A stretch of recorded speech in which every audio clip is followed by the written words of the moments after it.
ಹುಡುಗರು ಮಾಡಿದ್ರೆ ಮಾತ್ರ ತಪ್ಪು, ಬಾಯ್ಸ್ಗಳು ಏನಾದ್ರೂ ಒಂದು ವಿಷಯವನ್ನ ಮಾಡಿದ್ರೆ ಅದು ತಪ್ಪು. ಇಮಿಡಿಯೇಟ್ಲಿ ಆಗಿ ಅದಕ್ಕೆ ಬೇಕಾಗಿ ಸಂಘಟನೆಗಳು ಎದ್ದೇಳ್ತದೆ, ಬೇರೆ ಬೇರೆ ಹೋರಾಟ ಸಮಿತಿಗಳು ಎದ್ದೇಳ್ತದೆ. ಆತನನ್ನ ಬಂಧಿಸಬೇಕು, ಆತ ಮಾಡಿರುವಂತಹ ತಪ್ಪಿಗೆ ಕಠಿಣವಾಗಿರುವಂತಹ ಶಿಕ್ಷೆಗಳನ್ನ ಕೊಡಬೇಕು ಅಂತ ಬಂಧಿಸ್ತಕ್ಕಂತಹದನ್ನ ನೋಡಿದ್ದೇವೆ. ವರ್ಷಾನುಗಟ್ಟಲೆ ಆತ ಜೈಲಿನಲ್ಲಿ ಇರುವಂತೆ ಮಾಡಿರುವಂತದನ್ನ ನೋಡಿದ್ದೇವೆ. ಆತ ಜೈಲಿನಲ್ಲಿ ಇರುವುದಕ್ಕೆ ಬೇಕಾಗಿ ಹೋರಾಟಗಳನ್ನ ಮಾಡಿರ್ತಕ್ಕಂಥದನ್ನ ನೋಡಿದ್ದೇವೆ. ಅಂದ್ರೆ ಕಾನೂನು ಪ್ರಕಾರವಾಗಿ ಆತನನ್ನ ಬಂಧಿಸ್ತಾರೆ. ಆದ್ರೆ ಒಂದು ಹನಿ ಟ್ರ್ಯಾಪ್ ಅನ್ನುವಂಥ ವಿಚಾರಕ್ಕೆ ಬೆಳ್ಮನ್ವಿನ ಅಭಿಷೇಕ್ ಅನ್ನುವಂತಹ ಬಾಳಿ ಬದುಕಿ ತನ್ನ ಮನೆಯವರ ಕನಸನ್ನ ನನಸು ಮಾಡಬೇಕಾಗಿರುವಂತಹ ಹುಡುಗ ಇವತ್ತು ತಾನು ತನ್ನ ಜೀವವನ್ನ ಕಳೆದುಕೊಂಡಿದ್ರು ಕೂಡ ಯಾವುದೇ ಕಾರಣಕ್ಕೂ ಸರಿಯಾಗಿರುವಂತಹ ಪ್ರೂಫ್ಗಳು ಕೂಡ ಇವತ್ತು ಇದ್ರೂ ಬಂಧಿಸುವಂತ ಕೆಲಸ ಆಗ್ತಾ ಇಲ್ಲ ಅಂತ ಹೇಳಿದ್ರೆ ಇಲ್ಲಿ ಕಾನೂನನ್ನ ಯಾವ ರೀತಿಯಲ್ಲಿ ವಿಂಗಡಿಸಿಕೊಳ್ಳಲಾಗಿದೆ, ಹಾಗೇನೆ ಕಾನೂನು ಕೇವಲ ಈ ಸಮಾಜದಲ್ಲಿರತಕ್ಕಂತಹ ಯುವಕರು ಪುರುಷರು ಮಾಡಿದ್ರೆ ಮಾತ್ರವಾ ಅನ್ನುವಂತ ಪ್ರಶ್ನೆಗಳು ನಮ್ಮ ಮೈಂಡ್ ಅಲ್ಲಿ ಮೂಡ್ತಾ ಇದೆ. ಎಲ್ರಿಗೂ ನಮಸ್ಕಾರ. ನಿಮಗೆಲ್ಲ ಕೂಡ ಗೊತ್ತಿರುವಂತೆ ಕರಾವಳಿಯಾದ್ಯಂತ ಮಾತ್ರವಲ್ಲದೆ ಕರ್ನಾಟಕದಲ್ಲಿ ಸಂಪೂರ್ಣವಾಗಿ ಒಂದು ವಿಷಯದ ಬಗ್ಗೆ ಬಹಳಷ್ಟು ಚರ್ಚೆ ಆಗ್ತಾ ಇದೆ. ಪ್ರತಿಯೊಬ್ಬ ಯೂತ್ಸ್ಗಳು ಕೂಡ ಒಬ್ಬರಿಂದ ಮತ್ತೊಬ್ಬರಿಗೆ ಬಂದಿರುವಂತಹ ವಿಡಿಯೋ, ಫೋಟೋ, ನ್ಯೂಸ್ ಎಲ್ಲವನ್ನ ಕೂಡ ಶೇರ್ ಮಾಡ್ತಾ ಇದ್ದಾರೆ. ಕಾರ್ಕಳದ ಬೆಳ್ಮಣ್ವಿನ ಹುಡುಗ ಹನಿ ಟ್ರ್ಯಾಪ್ಗೆ ಬಲಿಯಾಗಿದ್ದಾರೆ ಅಂತ. ಇದೇನು ನಾವು ಒಂದು ಸಲ ಇದನ್ನು ನೋಡಿ ಸುಮ್ಮನೆ ಅದನ್ನು ಬಿಟ್ಟು ಬಿಡ್ತಕ್ಕಂಥ ವಿಚಾರಗಳು ಖಂಡಿತವಾಗ್ಲೂ ಅಲ್ಲ. ಇತ್ತೀಚಿನ ಕಾಲಘಟ್ಟದಲ್ಲಿ ಏನಾಗ್ತದೆ ಅಂತ ಹೇಳಿದ್ರೆ, ಹುಡುಗರು ಮಾಡಿದರೆ ಮಾತ್ರ ತಪ್ಪು, ಬಾಯ್ಸ್ಗಳು ಏನಾದರೂ ಒಂದು ವಿಷಯವನ್ನ ಮಾಡಿದ್ರೆ ಅದು ತಪ್ಪು. ಇಮಿಡಿಯೇಟ್ಲಿ ಆಗಿ ಅದಕ್ಕೆ ಬೇಕಾಗಿ ಸಂಘಟನೆಗಳು ಎದ್ದೇಳ್ತದೆ, ಬೇರೆ ಬೇರೆ ಹೋರಾಟ ಸಮಿತಿಗಳು ಎದ್ದೇಳ್ತದೆ. ಆತನನ್ನ ಬಂಧಿಸಬೇಕು, ಆತ ಮಾಡಿರುವಂತಹ ತಪ್ಪಿಗೆ ಕಠಿಣವಾಗಿರುವಂತಹ ಶಿಕ್ಷೆಗಳನ್ನ ಕೊಡಬೇಕು ಅಂತ ಬಂಧಿಸ್ತಕ್ಕಂತಹದನ್ನ ನೋಡಿದ್ದೇವೆ. ವರ್ಷಾನುಗಟ್ಟಲೆ ಆತ ಜೈಲಿನಲ್ಲಿ ಇರುವಂತೆ ಮಾಡಿರುವಂತದನ್ನ ನೋಡಿದ್ದೇವೆ. ಆತ ಜೈಲಿನಲ್ಲಿ ಇರುವುದಕ್ಕೆ ಬೇಕಾಗಿ ಹೋರಾಟಗಳನ್ನ ಮಾಡಿರ್ತಕ್ಕಂಥದನ್ನ ನೋಡಿದ್ದೇವೆ. ಅಂದ್ರೆ ಕಾನೂನು ಪ್ರಕಾರವಾಗಿ ಆತನನ್ನ ಬಂಧಿಸ್ತಾರೆ.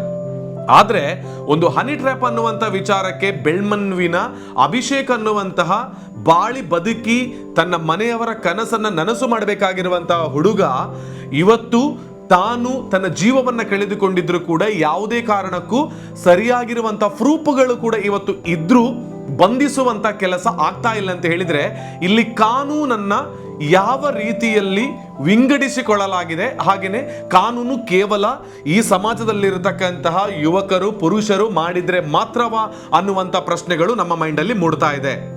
ಇವತ್ತು ಮಹಿಳೆಯರು ಅಥವಾ ಲೇಡೀಸ್ಗಳು ಅಥವಾ ಯುವತಿಯರು ಮಾಡಿದ್ರೆ ಅದು ಖಂಡಿತವಾಗ್ಲೂ ತಪ್ಪಲ್ವಾ? ಒಬ್ಬ ಯುವಕನ ಪ್ರಾಣವನ್ನೇ ಕಳೆದುಕೊಂಡಿದೆ. ಆತನ ಕುಟುಂಬದ ಕಣ್ಣೀರನ್ನ ನೋಡ್ತಾ ಇದ್ರೆ ಆತನಿಂದ 1 ರೂಪಾಯಿಯನ್ನ ಕೂಡ ಇಷ್ಟವರೆಗೆ ಪಡ್ಕೊಳ್ಳಿಲ್ಲ ಆ ಕುಟುಂಬ, ಆ ಮನೆಯವರು. ಯಾಕೆಂತ ಹೇಳಿದ್ರೆ ಮುಂದಿನ ತಮ್ಮ ಕಷ್ಟದ ದಿನಗಳಲ್ಲಿ ಆ ಮನೆ ಮಗ ತಮಗೆ ಖಂಡಿತವಾಗ್ಲೂ ಸಹಾಯಕ್ಕೆ ಬರ್ತಾನೆ, ಆ ಸಂದರ್ಭದಲ್ಲಿ ನೋಡಿಕೊಳ್ತಾನೆ ಅಂತ ಹೇಳುವ ಕಾರಣದಿಂದ ಆತನ ಪಾಡಿಗೆ ಆತನನ್ನ ದುಡಿಯೋಕೆ ಬಿಟ್ಟಿದ್ರು. ಆದ್ರೆ ಇತ್ತೀಚಿನ ದಿನಗಳಲ್ಲಿ ಆಗ್ತಾ ಇರತಕ್ಕಂತಹ ಸುಮ್ಮನೆ ಮನೆಯಲ್ಲಿ ಕೂತು ಮೊಬೈಲ್ ಫೋನ್ಗಳನ್ನು ಯೂಸ್ ಮಾಡಿಕೊಂಡು ಏನೇನೋ ಚಾಟ್ಗಳನ್ನ ಮಾಡಿಕೊಂಡು ಅದರ ಮೂಲಕವಾಗಿ ಹುಡುಗರ ತಲೆಯನ್ನ ಕೆಡಿಸಿ ಅಲ್ಲಿ ಹಣವನ್ನ ಬೇಕಾಬಿಟ್ಟಿ ಗಳಿಸಿಕೊಂಡು ನಂತರದ ದಿನಗಳಲ್ಲಿ ಆತ ಸಾಯುವಂತ ಪರಿಸ್ಥಿತಿಗೆ ಬಂದರೂ ಕೂಡ ಈ ಮೌನವಾಗಿರುವಂತಹ ಸಮಾಜದ ಬಗ್ಗೆ ಒಂದು ಸಣ್ಣ ಪ್ರಶ್ನೆಯನ್ನ ಮಾಡಬೇಕಾಗಿರುವಂತಹ ಅನಿವಾರ್ಯತೆ ಎಲ್ಲರೂ ಕೂಡ ಇದ್ದೇ ಇದೆ.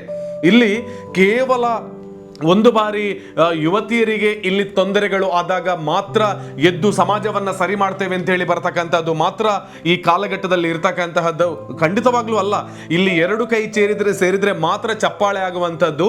ಸರಿಪಡಿಸುವುದಕ್ಕೆ ಹೊರಟಾಗ 2 ಕಡೆಯವರನ್ನು ಕೂಡ ಸರಿಪಡಿಸಿದ್ರೆ ಸರಿಯಾಗಿರುವಂತಹ ಶಿಕ್ಷೆಗಳನ್ನ ಕೊಟ್ರೆ ಮಾತ್ರ ಯಾವುದೇ ತಪ್ಪುಗಳು ಆಗದೆ ಸಲೀಸವಾಗಿ ಒಳ್ಳೆಯ ಜೀವನವನ್ನು ನಡೆಸುವುದಕ್ಕೆ ಸಾಧ್ಯವಿದೆ ಅನ್ನೋದನ್ನು ತಿಳ್ಕೊಳ್ಬೇಕಾಗಿದೆ.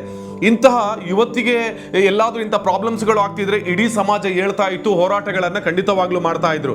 ಆದ್ರೆ ಯುವಕನ ಬಲಿಯಾಗಿದೆ, ಆತನ ಮನೆಯವರ ಕಣ್ಣೀರಿದೆ ಅಭಿಷೇಕ್ ಅನ್ನುವಂಥ ಹುಡುಗಂದು. ಆದ್ರೆ ಇಲ್ಲಿ ಯಾಕೆ ಯಾರು ಕೂಡ ಮಾತಾಡ್ತಾ ಇಲ್ಲ? ಯಾಕೆ ಮೌನವಾಗಿದ್ದಾರೆ? ಇಲ್ಲಿ ಸಮಾಜದಲ್ಲಿ ಒಂದು ಯುವತಿಗೆ ಆದ್ರೆ ಮಾತ್ರ ತೊಂದರೆಯಾ? ಆದ್ರೆ ಒಬ್ಬ ಹುಡುಗನಿಗೆ, ಒಬ್ಬ ಯುವಕ ಏನು ಅವನ ಮನಸ್ಸಲ್ಲಿ ನೊಂದು ಬೆಂದು ಬೇಸತ್ತು ಕೊನೆಗೆ ಆತ್ಮಹತ್ಯೆಯನ್ನೇ ಮಾಡಬೇಕಿದ್ರೆ ಆತನಿಗಾಗಿರ್ತಕ್ಕಂಥದ್ದು ಅಥವಾ ಆತನ ಮನಸ್ಸಿನ ಒಳಭಾಗದಲ್ಲಿರ್ತಕ್ಕಂಥದ್ದು ನೋವುಗಳ ಅಲ್ವಾ? ಖಂಡಿತವಾಗ್ಲೂ ತಿಳ್ಕೊಳ್ಳಿ, ಬೆಳಿಗ್ಗೆ ರಾತ್ರಿ ಅಂತ ಹೇಳಿಕೊಂಡು ಮೊಬೈಲ್ ಫೋನ್ಗಳಲ್ಲೇ ಚಾಟ್ ಮಾಡ್ತಾ ಏನೂ ಇಲ್ಲದಿರ್ತಕ್ಕಂತಹ ಒಬ್ಳು ಯುವತಿ ಕೊನೆಗೊಂದಿನ ಏಕಾಏಕಿ ಎಲ್ಲವೂ ಆಕೆ ಜೊತೆ ಬರ್ತಾ ಇದೆ ಅಂತ ಹೇಳಿದ್ರೆ ಎಲ್ಲರ ಬಗ್ಗೆ ನಾನು ಹೇಳ್ತಾ ಇಲ್ಲ, ನಾವು ಯೋಚನೆಯನ್ನು ಕೂಡ ಮಾಡಬೇಕಾಗಿದೆ. ಎಷ್ಟೋ ಯುವಕರ ಕಷ್ಟವನ್ನ, ಅಂದ್ರೆ ಇಲ್ಲಿ ಪ್ರತಿಯೊಂದು ವಿಚಾರದಲ್ಲಿ ನಾವು ನೋಡ್ತಾ ಇದ್ರೆ ಬಂದಿರುವಂತಹ ಮೊಬೈಲ್ ಫೋನ್ಸ್ಗಳ ಮೂಲಕವಾಗಿ ಯಾರು ಯಾರ ಜೊತೆ ಚಾಟ್ ಏನ್ ಬೇಕಾದ್ರೂ ಮಾಡ್ತಾ ಇರಬಹುದು, ಆದ್ರೆ ಕೊನೆಗೊಂದಿನ ಬಲಿ ಪಡೆಯುವಷ್ಟರ ಮಟ್ಟಿಗೆ ಇಲ್ಲಿ ಎಲ್ಲವೂ ಮುಂದುವರಿತಾ ಇದೆ ಅಂತ ಹೇಳಿದ್ರೆ ನಾವು ಪ್ರಶ್ನಿಸಬೇಕಾಗಿರುವಂತಹ ಅವಶ್ಯಕತೆ ಈ ಸಂದರ್ಭದಲ್ಲಿ ಇದೆ. ಈ ಸೋಷಿಯಲ್ ಮೀಡಿಯಾಗಳಲ್ಲಿ ವಿಡಿಯೋ ಕಾಲ್ ಆಗಿರಬಹುದು ಅಥವಾ ಇನ್ನೇನೋ ಫೋಟೋಸ್ಗಳಾಗಿರ್ಬೋದು, ಕಂಪ್ಲೀಟ್ ಆಗಿ ತಮ್ಮನ್ನು ತಾವು ತೋರಿಸಿಕೊಂಡಿರ್ತಕ್ಕಂತಹ ನಂತರದಲ್ಲಿ ಆ ಹಣಕ್ಕಾಗಿ ಬೇಡಿಕೆಯನ್ನು ಇಟ್ಟು ಹಣ ಕೊಡೋದಕ್ಕೆ, ಹೊಂದಿಸ್ಕೊಳ್ಳೋದಕ್ಕೆ ಸಾಧ್ಯ ಆಗ್ತಾ ಇಲ್ಲ ಆತ ದುಡಿದಿರ್ತಕ್ಕಂಥ ಹಣದಲ್ಲಿ ಅಂತ ಹೇಳಿದಾಗ ಕೊನೆಗೊಂದಿನ ಸಾಲ ಮಾಡ್ತಾನೆ. ಬೇರೆ ಬೇರೆ ಕಡೆಗಳಲ್ಲಿ ಇವತ್ತು ಇರತಕ್ಕಂಥ ಲೋನ್ಗಳ ಆಪ್ಷನ್ಗಳಲ್ಲಿ ಲೋನ್ ಮಾಡ್ತಾನೆ.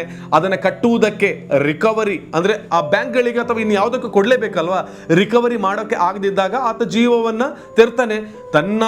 ತನ್ನಿಂದಾಗಿ ತನ್ನ ಮನೆಯವರ, ತನ್ನ ಫ್ರೆಂಡ್ಸ್ಗಳ ಅಥವಾ ಸೊಸೈಟಿಯ ಮುಂದೆ ತನ್ನ ಮಾನ ಮರ್ಯಾದೆ ಹೋಗುವುದು ಬೇಡ ಅಂತ ಹೇಳುವ ಕಾರಣದಿಂದ. ಆದರೆ ಹುಡುಗನ ಈ ವಿಚಾರವನ್ನ ಕೂಡ ಇವತ್ತು ನಾನು ಸಮರ್ಥನೆ ಮಾಡ್ತಾ ಇದ್ದೇನೆ ಅಂತೇಳಿ ಅಲ್ಲ, ಇನ್ನು ಮುಂದೆ ಆಗ್ತಕ್ಕಂಥದ್ದನ್ನ ಕೂಡ ನಾವು ಖಂಡಿತವಾಗ್ಲೂ ಖಂಡಿಸಬೇಕಾಗಿರುವಂತ ಅನಿವಾರ್ಯತೆ ಇದೆ. ಈ ಒಂದು ವಿಚಾರವಾಗಿ ಬೆಳ್ಮಣ್ಣುವಿನ ಅಭಿಷೇಕ್ ಬಲಿಯಾಗಿದ್ದಾರೆ ನೋಡಿ ಹನಿ ಟ್ರ್ಯಾಪ್ಗೆ. ಆ ಒಂದು ಕುಟುಂಬಕ್ಕೆ ಹೇಗೆ ನ್ಯಾಯವನ್ನು ಒದಗಿಸಿಕೊಳ್ಬೇಕು ಅಂತ ಹೇಳಿದ್ರೆ ಆಗಿರುವಂತ ತಪ್ಪಿಗೆ ಯಾರೇ ಆಗಿರಲಿ ಶಿಕ್ಷೆಯನ್ನ ಕೊಟ್ಟು ಇನ್ನು ಮುಂದೆ ಆಗದಿರೋ ರೀತಿಯಲ್ಲಿ ದಯವಿಟ್ಟು ನಾವು ಯಾವುದರ ಮೇಲೆ ನಂಬಿಕೆ ಇಟ್ಟಿದ್ದೇವೆ ಅಂತ ಹೇಳಿದ್ರೆ ಕಾನೂನಿನ ಮೇಲೆ ನಂಬಿಕೆ ಇಟ್ಟಿರುವಂತ ನಮಗೆ ಕಾನೂನಾತ್ಮಕವಾಗಿ ಈ ಬಗ್ಗೆ ಸರಿಯಾಗಿರುವಂತಹ ತನಿಖೆಗಳ ಮೂಲಕ ಅವರಿಗೆ ಯಾರು ತಪ್ಪಿತಸ್ಥರು ಅವರಿಗೆ ಶಿಕ್ಷೆಯನ್ನ ಕೊಡುವಂತ ಕೆಲಸ ಆಗಲಿ. ಇದು ಕೇವಲ ಒಂದು ವಿಡಿಯೋವಲ್ಲ, ಇದು ಇವತ್ತು ಆಗಿರುವಂತಹ ಒಂದು ಘಟನೆ ಇನ್ನು ಮುಂದೆ ಆಗದೆ ಇರಬೇಕಾಗಿರುವಂತಹ ವಿಚಾರಕ್ಕೆ ಬೇಕಾಗಿ ಒಂದು ದೊಡ್ಡ ವಿಷಯವಾಗಿ ಇದು ಪ್ರತಿಯೊಬ್ಬರಲ್ಲೂ ಕೂಡ ಪ್ರತಿಧ್ವನಿಸಬೇಕು. ಸರಿಯಾಗಿರುವಂತಹ ಶಿಕ್ಷೆ ತಪ್ಪಿತಸ್ಥರಿಗೆ ಆಗುವ ತನಕ ಬಿಡದೆ ಕಾನೂನು ಕ್ರಮಗಳನ್ನು ವಹಿಸಿಕೊಳ್ಳಬೇಕಾಗಿರುವಂತ ಇಲಾಖೆಗಳಿದೆ, ಅವರು ವಹಿಸಿಕೊಳ್ಳಬೇಕು ಅಂತ ಕೇಳ್ತಾ ಇದ್ದೇನೆ. ಯಾಕೆಂತ ಹೇಳಿದ್ರೆ ಒಂದು ಸಂದರ್ಭದಲ್ಲಿ ಒಬ್ಬ ಬಲಿಯಾದ್ರೆ ಕೆಲವೊಂದು ಬಾರಿ ಏನೂ ಪ್ರೂಫ್ಗಳು ನಮ್ಮ ಮುಂದೆ ಇರೋದಿಲ್ಲ.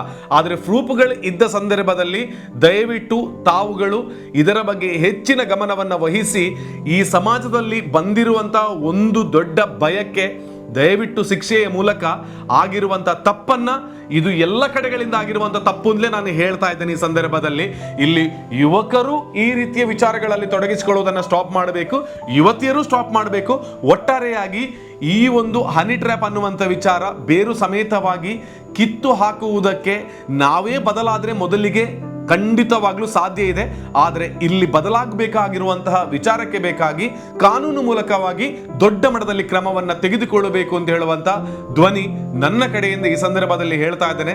ದಯವಿಟ್ಟು ಎಲ್ಲರೂ ಇದಕ್ಕೆ ಕೈ ಜೋಡಿಸಿ ತಪ್ಪಿತಸ್ಥರಿಗೆ ಶಿಕ್ಷೆಯಾಗಲಿ, ಇನ್ನು ಮುಂದೆ ಇಂಥ ಪ್ರಕರಣಗಳು ಆಗದೆ ನಂಬಿರುವಂತಹ ಆ ಯುವಕ ಯುವತಿಯರ ಕುಟುಂಬಕ್ಕೆ ಅವರು ಮುಂದೊಂದು ದಿನ ಕೆಲಸವನ್ನ ಮಾಡಿ ಉದ್ಯೋಗವನ್ನ ಪಡೆದು ನೆರವಾಗುವ ದೃಷ್ಟಿಯಿಂದ ಎಲ್ಲರೂ ಒಳಿತನ್ನ ಕಾಣಲಿ, ಒಳ್ಳೆಯ ಸಮಾಜದ ಸೃಷ್ಟಿ ಆಗಲಿ ಅಂತ ಕೇಳಿಕೊಳ್ತಾ ಇದ್ದೇನೆ. Thank you. See you next video.